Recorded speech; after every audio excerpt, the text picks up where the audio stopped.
Hanno spaccato questo, cioè non so come hanno fatto, cioè proprio martellate. La vetrata sfondata del ristorante è anche quella del vicino negozio di estetica, il raid della notte tra sabato e domenica in via Ugane a Selvazzano, colpito per la seconda volta in 20 giorni il nuovo ristorante aperto a fine giugno da Federico Contin, volto conosciuto a Padova, gestore in passato di molti locali famosi della Movida. È la seconda volta in un mese e non mi è accaduto in 30 anni di attività di avere i ladri, quindi qualcosa sta cambiando, nel senso che l'allarme che adesso si sente effettivamente è anche giustificato perché è solo per rompere, cioè nel senso che rompono le vetrine che costano molto ripararle e per poi non portare via nulla, neanche una bottiglia di vino, almeno si brinda alla spaccata, invece neanche quello.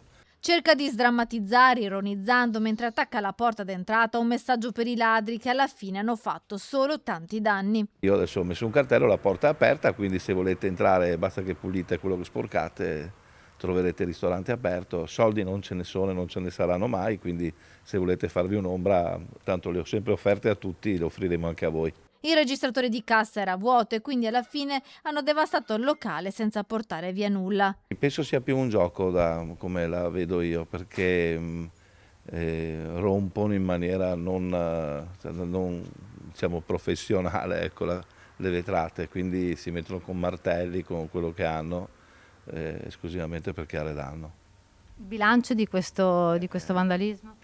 Tra i due colpi 4.000 euro sicuri sono andati. Distrutta anche la porta d'ingresso del vicino negozio di estetica, qui invece i ladri sono scappati con del denaro in contanti. Sarebbero anche stati ripresi dalle telecamere di videosorveglianza della zona e del complesso condominiale.